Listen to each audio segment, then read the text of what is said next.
Welcome to Luca and Miguel. Enjoy the video. You start by preparing both devices. Charge the SMH5 above half and turn it on so it's discoverable. On your phone, open Bluetooth settings and keep that screen visible. This speeds pairing. If the headset was paired earlier, reset Bluetooth on the SMH5 by holding the jog dial and phone button together until you hear confirmation.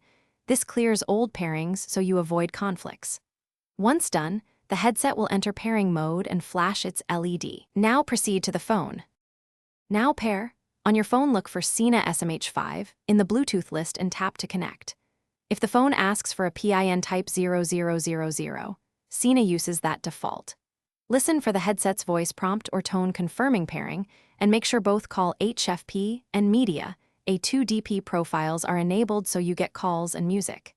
If pairing stalls, cancel and retry, sometimes toggling Bluetooth off and on speeds discovery. Once paired, you'll see the device listed as connected. Finish by testing. Make a call and stream music to verify microphone and audio paths. Adjust volume on both the phone and SMH5 because they have independent controls. This avoids thinking the pairing failed when it's a level issue.